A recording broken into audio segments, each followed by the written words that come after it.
Olá, bom dia, boa tarde, boa noite. Meu nome é Wellington de Mello, você do futuro que está assistindo a essa aula da Mutirô. Muito bem-vindo, muito bem-vinda.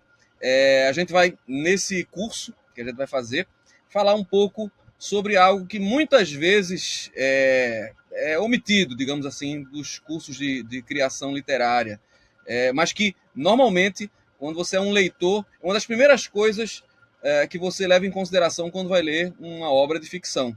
Você já deve ter ouvido, por exemplo, alguma coisa como a pergunta, né? Você já deve ter ouvido a pergunta: esse livro é sobre o quê? Normalmente essa pergunta é respondida com o tema do livro, né?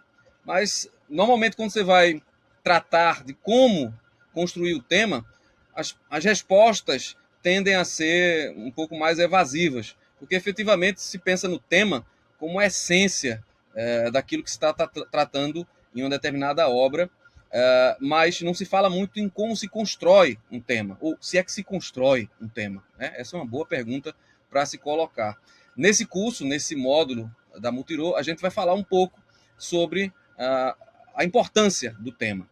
Normalmente se fala, quando se fala em literatura, se fala muito em forma, como a forma, de alguma maneira, prevalece ao longo dos anos. Você vai falar, por exemplo, da forma do romance como algo tão mutável e tão camaleônico que ao longo dos séculos foi se modificando de uma maneira, mas que ainda assim a gente reconhece aquilo que talvez no século XVIII não pudesse ser chamado de romance, como ainda um romance, ou seja, prevalece aquilo que seria um rótulo, uma identificação com essa determinada forma, mas ele vai se modificando, não é mais aquilo que a gente imaginava. Uma coisa parecida vai acontecer quando a gente trata de um tema.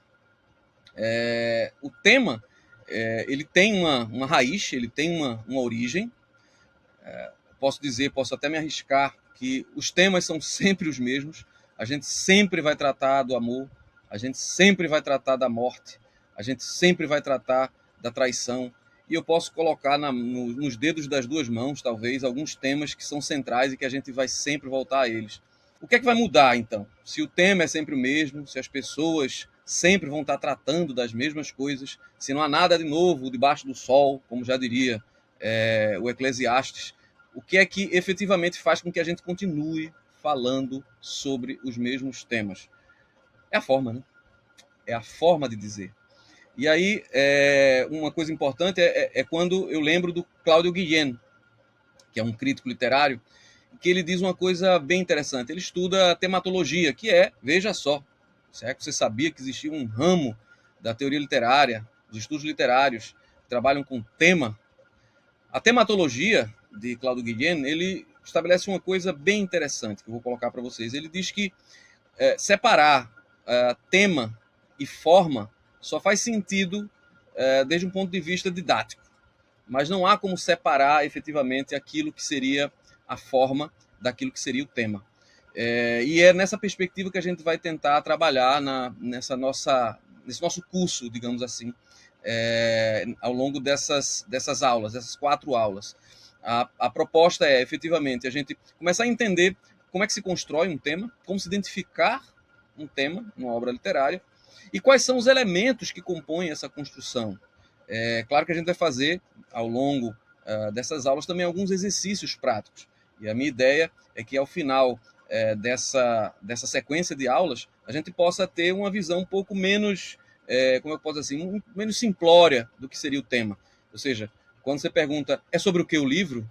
Você vai poder dizer de uma forma um pouco mais complexa e vai saber como chegou. Muitos autores, muitas autoras não têm a clareza sobre o que estão escrevendo. E aí, uma coisa importante que eu já vou começar a dizer já nessa aula é que nem sempre você parte de um tema para poder escrever. Às vezes o tema ele vai surgir ao longo da escrita. Na verdade, muitas vezes você parte com uma ideia de que eu vou escrever sobre determinado aspecto e no final das contas você vai para um caminho totalmente diferente. E ao final do processo de escrita você vê, não, na verdade não era sobre isso que eu estava tratando. Com contistas acontece também isso. Às vezes você vai escrever uma série de contos para compor um determinado livro. E eu gosto muito quando o livro tem uma unidade, mesmo um livro de contos ou um livro de poemas, que haja uma unidade, que não seja simplesmente uma coletânea de contos escritos em momentos diferentes da sua vida, mas que haja uma unidade ali. E aí é legal quando você consegue perceber que há uma temática comum naqueles contos. Só que, vamos lá, pensar que existe um tema, eu quero escrever sobre esse tema e eu vou escrever sobre esse tema, e assim começa a produção literária, é um equívoco. Porque o que acontece muitas vezes é que o tema te escolhe. O João Tordo, que tem um livro bem interessante, esse aqui, Manual de Sobrevivência do Escritor português, que tem esse livro bacana, ele diz, em um dos capítulos, quando se pergunta é sobre o quê, e ele está falando sobre literatura especificamente, ele não está falando sobre o tema, mas ele diz, não, é sobre você, ele diz, é sobre ti. E efetivamente, sempre é sobre você. O tema te escolhe. Não raras vezes você vai encontrar autores que sempre escrevem sobre as mesmas coisas. Não tem nada de ruim nisso, necessariamente. Na verdade, certos autores vão ser sempre conhecidos por tratarem de determinados aspectos da realidade, de determinados aspectos dessa nossa experiência humana. Mas, efetivamente, o que acontece é que o tema acaba te escolhendo.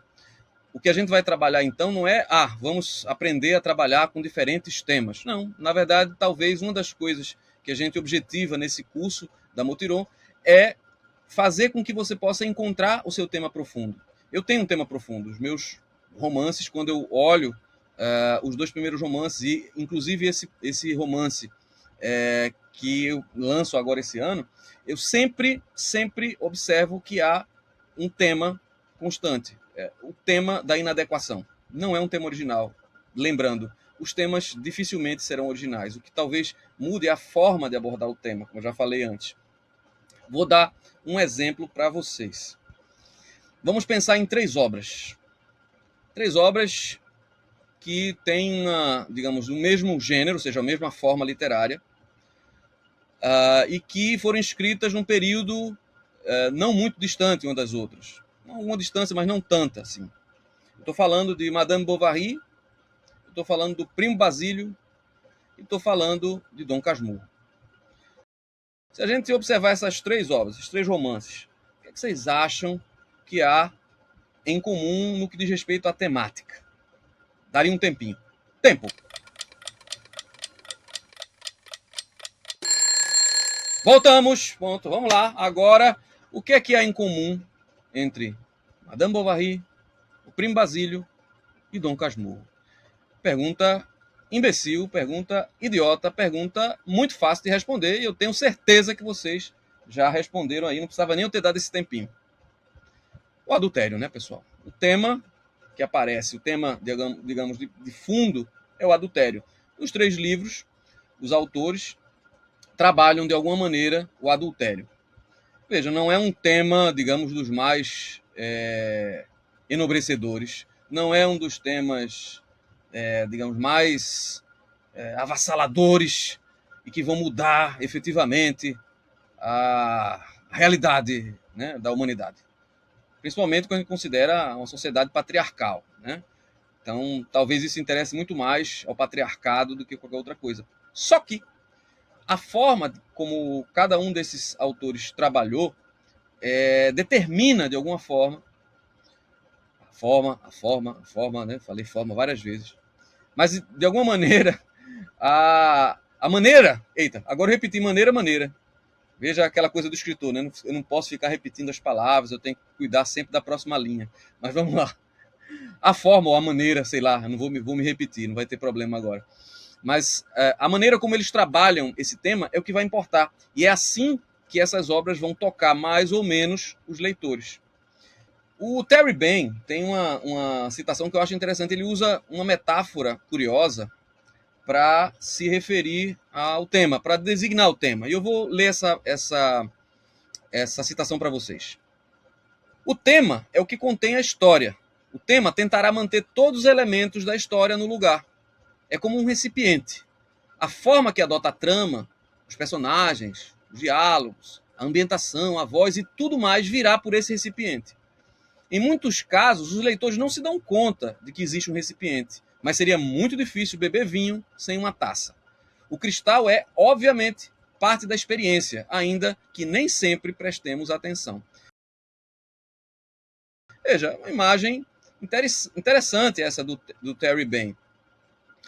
Ele estabelece que, de alguma maneira, o tema vai dar forma àquilo que você quer tratar. Claro, se meu romance é um romance que vai tratar de adultério, há algo que está estabelecido e que, de alguma maneira, vai nortear as minhas escolhas. Se eu quero tratar, por exemplo, sobre alguém que retorna para casa, e esse retorno para casa envolve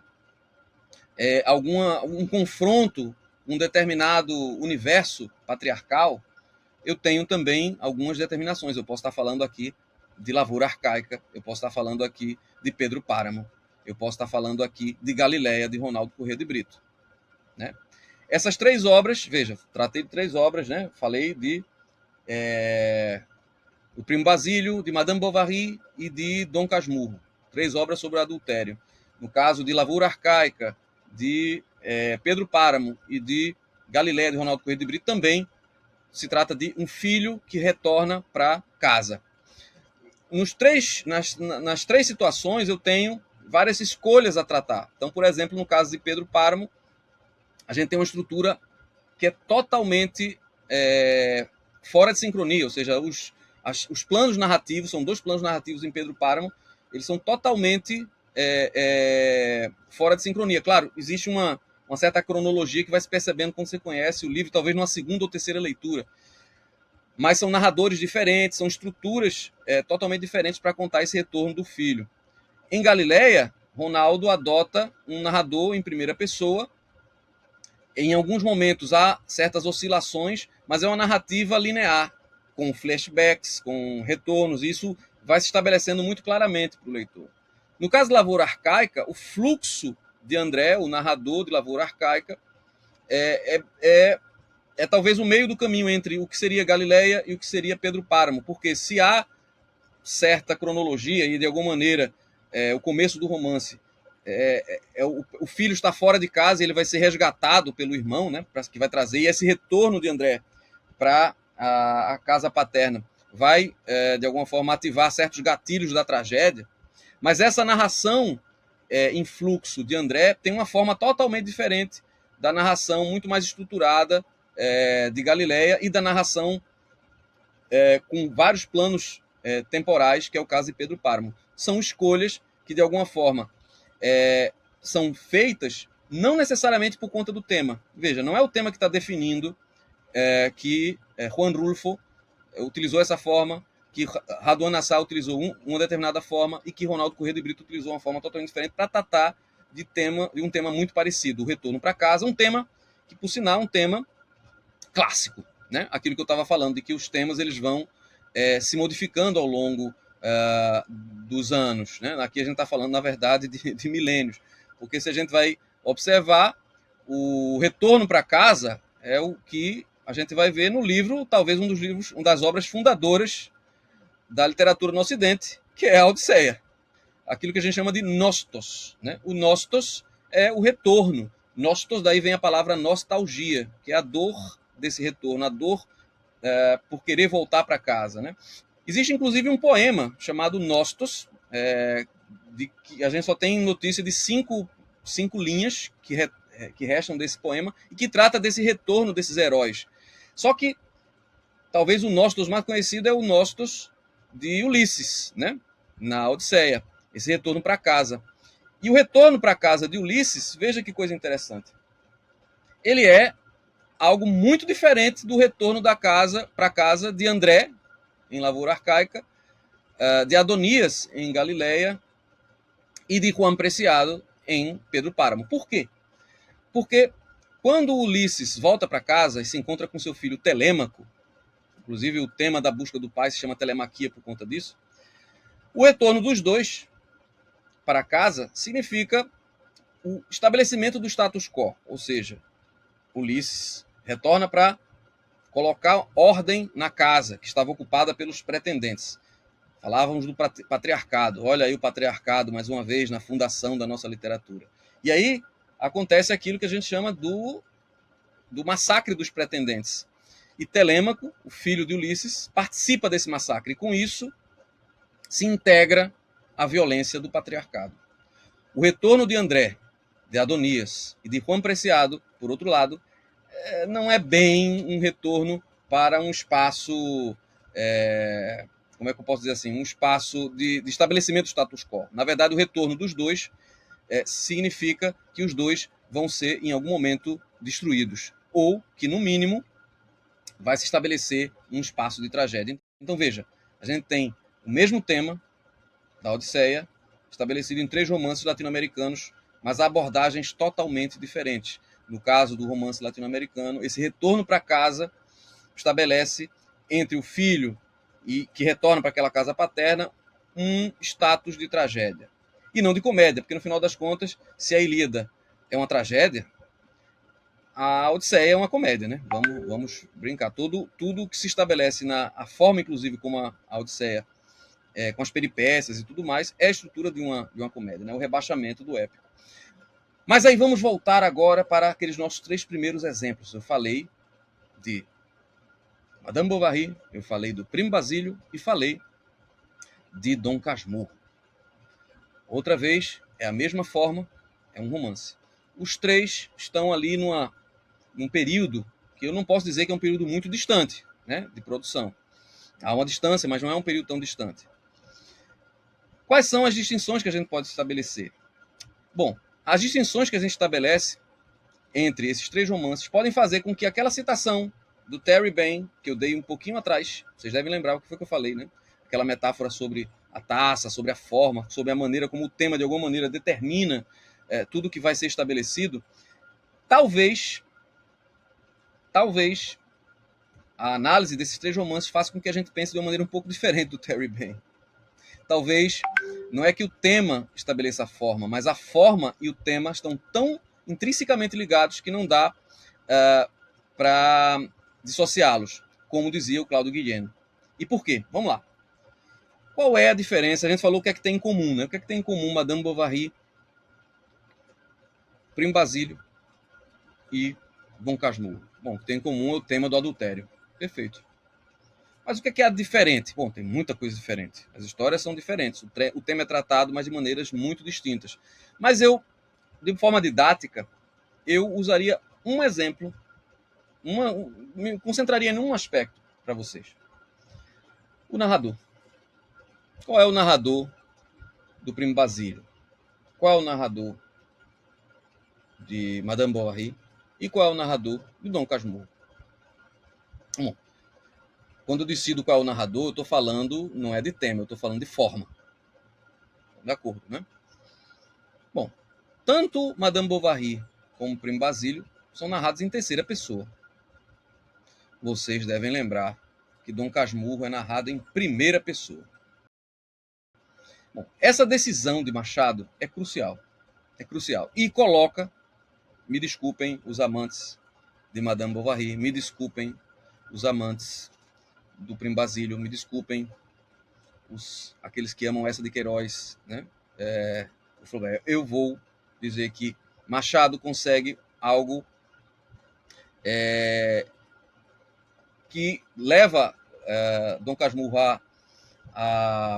ao status de obra-prima, porque essa decisão de colocar não o narrador em terceira pessoa, porque o tema já estava lá, né? Então o tema do adultério, enfim, toda aquela questão patriarcal que é colocada, né? E de como isso vai reverberar de alguma forma na estrutura da família, é o mesmo.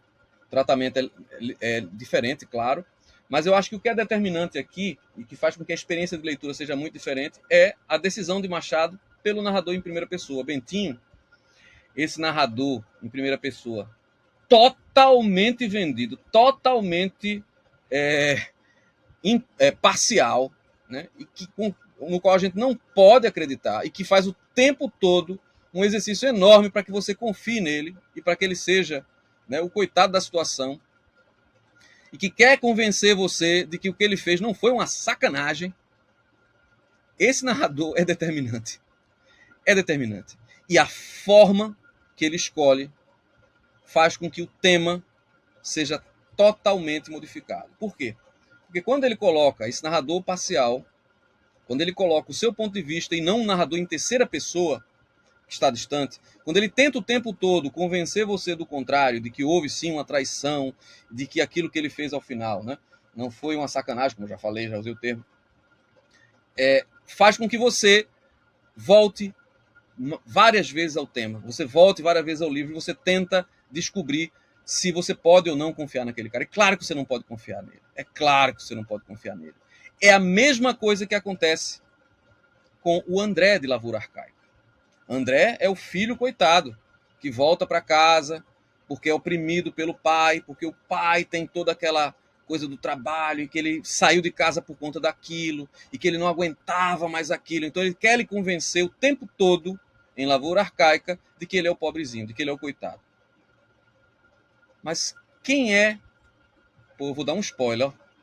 Não sei se eu dou spoiler. Aviso do spoiler. Coloca aqui, elemento, por favor. Vou dar um spoiler, se você quiser pule agora, por favor. Vou ter que dizer, viu? Mas quem é que morre no final de Lavoura Arcaica? Não é André. Diferente do que acontece com Juan... Eita, outro spoiler. Vai ser complicado essa aula, viu? Vamos lá. Spoiler 2. Beleza. Bom, Juan Preciado também morre. O problema é que ele morre no meio... Você descobre que ele já estava morto em Pedro Páramo no meio do livro. Vê que doideira. E aí você descobre que ele estava narrando desde o túmulo para uma companheira de túmulo. Isso é muito doideira, né? Mas vamos lá, voltando para André. Você, o tempo todo, ele fica tentando convencer você, como o Bentinho fica tentando convencer você de que ele está certo e que ele foi traído e tudo mais. Então André também, ele acha que ele está sendo oprimido pelo pai e tudo mais. André é um abusador. André é um predador. O tempo todo ele está tentando convencer você de que ele é uma vítima, mas não é. Ana, a irmã, é a vítima. É Ana que, ao final de Lavoura Arcaica, é assassinada pelo pai. A fúria do pai, do patriarcado, não se volta contra André, se volta contra Ana. E a gente tem um vislumbre, e Raduan é preciso nisso, de como ele é um predador, como André é um predador, quando na véspera, na cena, novo spoiler, pô, tô estragando, que se vocês não leram, mas leiam Lavoura Arcaica. É uma experiência de linguagem que, mesmo é tipo Grande Sertão Veredas. Todo mundo sabe o que é que acontece, mas se você não leu o Grande Sertão Veredas, você perdeu parte da sua existência na Terra. Me desculpe, mas é assim mesmo. Mas bom, na véspera da Páscoa de André, quando ele estupra o irmão mais jovem, que via nele alguém em quem se espelhava, né? Ele queria fazer a mesma coisa, ele queria sair daquele espaço de casa. E a cena, embora muito, muito sutil, é claro uma cena de estupro. André é um predador. Mas a narração em primeira pessoa vai conduzindo você e vai seduzindo você. Esse tema do retorno para casa, então, diferente do que acontece com Juan Preciado, que volta para tentar encontrar o seu pai, um tal de Pedro Páramo, que mora lá em Comala, e que acaba se tornando vítima das vozes que ele vai ouvindo naquela cidade fantasma, onde... Eita, lá vai outro spoiler. Todos estão mortos.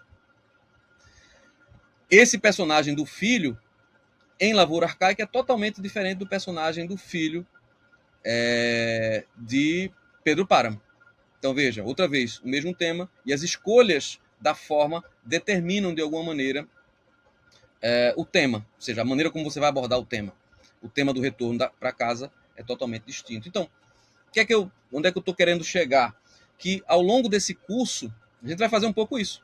Veja que coisa legal, falar sobre livros. Nem sempre a gente vai conhecer os livros que a gente está tratando. Então, por isso que na metodologia, eu vou propor sempre para vocês algumas leituras e vou estabelecer com uma semana de antecedência. Então, por exemplo, ao final dessa aula, eu já vou colocar para vocês que eu quero que vocês leiam o primeiro capítulo de A Metamorfose, de Kafka.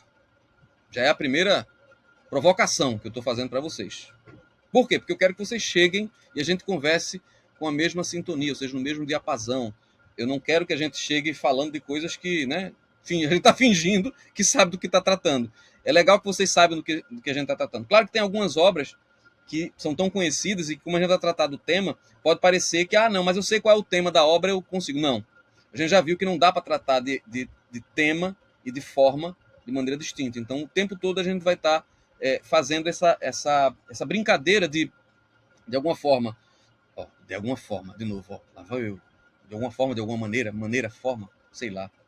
Mas de alguma maneira ou de alguma forma, a gente vai o tempo todo estar fazendo esse jogo entre como o autor ou a autora chegou a essa construção do tema, o que é que ele inova, o que é que ele faz de diferente do que já foi feito com relação a esse tema, e como os tijolinhos são colocados. Por quê? Porque ao longo dessas próximas aulas, a gente vai tratar de alguns aspectos do tema. Então, a gente vai tratar... viram como o nome do curso é engraçadinho, né? Você disse, um nome engraçadinho. Claro, porque eu queria unir tema e forma. Tom, não? Como é? Tema, tom, etc e tal. Notaram como tem umas aliterações? Eu quis brincar com essas aliterações. Eu quis que a forma, de alguma forma, agisse em função do que eu vou trabalhar, é o meu tema. Então, quando eu vi a sonoridade de tema, tom, eu quis brincar com isso. Tema e forma não se separam. Ideia besta, principalmente que eu estou falando de alguma coisa meio publicitária, né? É o título do curso. Mas veja, se eu faço isso com o título do curso, imagina com um romance. Imagina com um conto. Imagina com o teu poema. Então, não tem como a gente dissociar tema e forma. Mas por que tem tema, tom, etc e tal? Porque, efetivamente, o tom é um dos tópicos que a gente vai trabalhar. De alguma forma, uma das coisas que fazem com que a abordagem de um tema seja diferente é o tom que você adota. Ou seja, qual é o aspecto emocional que vai ser trabalhado, ou como a emoção vai ser trabalhada em determinada obra literária. Um mesmo tema pode ser trabalhado com um tom satírico, pode ser trabalhado com um tom trágico, pode ser trabalhado com um tom de épico.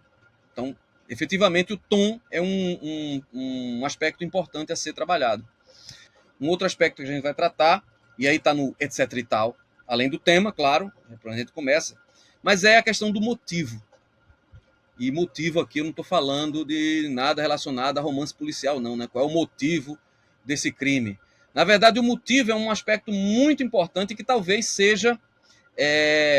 eu ia utilizar uma metáfora da física ou da química, mas eu sou péssimo em física e química, então eu com certeza vou fazer uma metáfora errada, mas assim, é como se fosse, na verdade, se a gente for pensar o tema, né, como uma molécula, ou como, sei lá, pensem aí, o pessoal vai criar alguma coisa, eu vou estar falando e vai estar parecendo uma molécula aí, né, flutuando, mas se fosse uma molécula, cada um dos componentes da molécula, seria o que? Os átomos? Veja que vergonha, sei tanto sobre literatura e nada sobre física. Se o tema é uma molécula, o motivo ou os motivos são os átomos que compõem essa molécula. Por quê? Porque o tema, a gente diz assim, o livro trata sobre isso, mas como é que ele trata isso? E como é que ele vai construindo isso? Como é que você mostra para um determinado leitor ou leitora que você está tratando sobre aquilo? Você não pode dizer, meu livro vai tratar sobre a traição. Não é isso. Meu livro vai tratar sobre a morte. Não, não é isso. Você precisa trabalhar com símbolos, com motivos que vão reiteradamente tratando daquele aspecto que você quer observar. Então, por exemplo, se você vai tratar sobre a questão da traição, né, o motivo do adultério é importante, mas, por exemplo, você pode utilizar um elemento do cenário ou um elemento de um determinado diálogo que reiteradamente vai ter um valor. Vou tomar o tema do retorno para casa. Tanto em Galileia como em... Vou dar um exemplo bem simples, tá? Tanto em Galileia como em Lavoura Arcaica, há a presença de duas casas. Uma casa mais antiga e uma casa relativamente nova.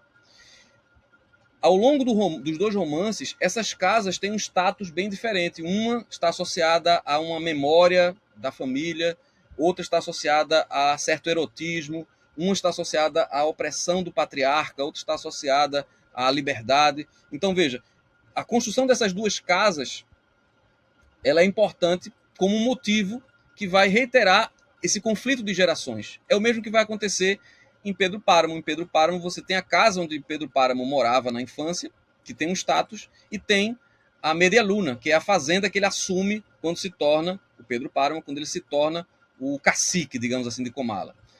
O status entre essas duas casas é estabelecido e se mostra que as memórias, por exemplo, infantis, amorosas, têm a ver com aquela casa de Comala, em que ele morava na infância. Enquanto que a Media Luna, que é essa fazenda, ela é o locus, digamos assim, do patriarcado. Então, está muito associada a essa passagem para a fase adulta de Pedro Páramo. Se eu penso, por exemplo, retomando esse tema do retorno, Ítaca, né? O Palácio de Ítaca para Ulisses também é o Porto Seguro. É o status do que seria a casa para o herói grego, né? Ou seja, o retorno para casa era um ato de heroísmo, porque você passava 20 anos fora de casa, matando tudo que era tipo de gente, bicho, né, e cereza e tudo mais. Aí você tem que voltar para casa, você voltar para casa é um heroísmo. Poucos voltavam para casa. Então a casa era a centralidade. Então a casa aqui nessas obras, elas têm um sentido. O motivo da casa se estabelece como algo que deveria dialogar com o tema.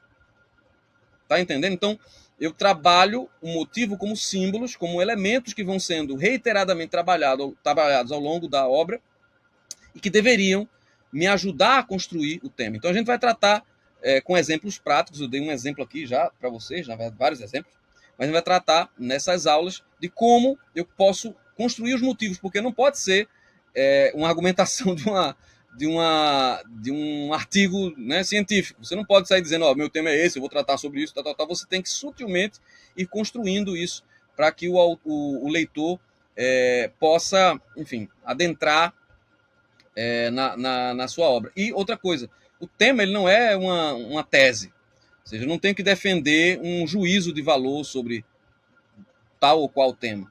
Eu trato sobre o adultério, eu tenho que dizer que o adultério é certo ou errado, o fulano estava certo ou fulano errado. Não, você está tratando sobre o tema. A forma como o leitor vai julgar aquilo não interessa, e você não deveria estar pensando que o tema de alguma forma, digamos, tem uma moral a ser defendida ou coisa do tipo. Não é por aí, tá? Um último aspecto que eu acho que a gente vai trabalhar, e está dentro do etc e tal, é a atmosfera. A gente vai trabalhar também como a atmosfera pode ser um fator que ajuda na construção do tema. E aí a gente vai utilizar, não vou adiantar aqui para vocês, porque eu não quero que vocês leiam nada além do começo de A Metamorfose, para a próxima aula. Mas a atmosfera também ajuda nessa construção. Ou seja, se eu tenho um determinado tom que eu estabeleço, a cada momento em que eu vou construir uma cena, eu preciso pensar qual é a atmosfera que eu quero construir. Ou seja, qual é, de alguma forma, a modulação que eu quero dar àquele tema a partir dos símbolos. Uma casa, por exemplo, se ela tem uma atmosfera sombria, ou se ela tem uma atmosfera mais alegre, ou se ela tem uma atmosfera mais escura, ou uma atmosfera opressiva, tudo isso vai determinar, de alguma forma, uma abordagem que você vai dar num tema. Eu poderia voltar, por exemplo, das casas. A casa, que é, digamos, uma casa meio um pouco amaldiçoada em Galiléia, de Ronaldo Corrêa de Brito, que é a Casa Grande do Umbuzeiro, é uma casa que guarda um crime que aconteceu 300 anos antes, e que o personagem Adonias, que é o narrador, quando ele retorna para essa casa, o Ronaldo conseguiu construir uma atmosfera ao redor dessa casa tão sombria que quando o personagem chega, finalmente, você já entendeu aquilo. Ele conseguiu construir essa atmosfera antes de o personagem efetivamente, aí já estamos falando aqui do final do romance, quando ele chega a essa casa e vai ter um momento que é um momento de ruptura, não vou dizer aí, não vou dar spoiler. Momento de não spoiler, não vou dar spoiler. Mas é um momento de ruptura em que acontece, é um ponto de virada, né, fenomenal, que existe, na verdade, no romance de Ronaldo, que é essa chegada dele. A gente vai falar sobre Galiléia no curso. Mas essa chegada do personagem, essa casa grande do Buzeiro, estabelece no romance um ponto de virada importantíssimo. E quando você chega a essa casa como leitor, você já tem uma atmosfera construída. Você, inclusive, teme pelo personagem. porque a atmosfera já estava sendo posta. Seria diferente se ele simplesmente falasse, mencionasse essa casa de maneira leviana, e que quando você chega lá, ok, é uma casa assombrada, certo? Mas como é que ele construiu? Ele não disse que a casa era assombrada. Ele mostrou vários eventos que aconteceram ali, várias questões que vão sendo colocadas de maneira sutil, de modo que você está impregnado dessa atmosfera quando chega naquela cena. Então veja, são alguns exemplos que eu coloquei para você e já deu para perceber que nossas aulas a gente vai sair de um espectro muito grande de temáticas, né? Porque a gente saiu da Odisseia e chegou a Ronaldo Corrêa de Brito com Galileia. Então, se preparem, porque será um pouco essa viagem. Porque, efetivamente, como eu estava falando, o tema, ele prevalece justamente, um grande tema, ele prevalece justamente porque ele toca naquilo que eu acho que é o centro da grande arte. Acho que o que é a grande arte? A grande arte é aquela que consegue tocar o nervo da humanidade. Quando você consegue fazer com que uma obra atravesse o tempo, muito se diz que tem a ver com o tema que ela trata e a maneira como ela tratou aquele tema. Mas eu digo, tem a ver também com a forma como aquele tema foi tratado. E é sobre isso que a gente vai falar. Eu vi que em outras aulas houve sempre uma apresentação do professor dizendo de onde é que ele era, o que é que ele fez e tudo mais, e tudo mais. Eu talvez seja uma pessoa que deveria fazer isso com vocês. Eu deveria me apresentar, dizer, né, quem eu sou, de onde é que eu venho, tudo mais. Mas eu vou fazer o contrário. E eu vou lançar uma segunda tarefinha já para a próxima aula. Que é o seguinte: vocês vão me stalkear. Vocês vão procurar o que puderem sobre mim, sobre essa pessoa que está falando, sobre Ulisses, sobre o retorno para casa, sobre adultério e essas coisas que não são, digamos, de boa índole, sei lá. Mas eu quero que vocês me procurem coisas sobre mim na internet. E eu quero que vocês construam uma cena qualquer. Uma cena qualquer, sobre qualquer coisa que vocês encontrem lá. Não é me transformar num personagem. Vocês vão ver coisas, vocês vão ouvir coisas, eu vou dizer coisas, e talvez uma dessas coisas dê um estalo. Eu quero que vocês criem uma cena. Mas é uma cena que não passe de uma página. Não passe de uma página. Eu não vou dizer o que é que a gente vai fazer com essa cena, porque seria dar demais para vocês. Já dei spoiler demais hoje. Não vou dizer o que é que a gente vai fazer com a cena. Mas a tarefa é simples, vou repetir. Vocês vão me stalkear, vão procurar lá, vão ver todos os processos, né? Meus crimes, tudo que eu cometi, né? Sei lá, todas as arbitrariedades da justiça brasileira contra mim. Eu já criei um suspense. Vocês vão procurar tudo que vocês puderem encontrar e pode ser vídeos, pode ser, né, texto, sei lá, o que vocês acharem. Não é possível que não tenha nada sobre mim. Eu não sou uma pessoa tão anônima assim. E vão criar uma cena de uma página, que pode ser sobre qualquer aspecto, não é sobre mim. O que é sobre cada um de nós é o tema. O tema é sempre sobre nós. Essa cena não vai ser sobre mim. Vai ser mais sobre vocês. Mas eu quero que vocês partam do que vocês virem e na próxima aula a gente conversa. Até a próxima aula.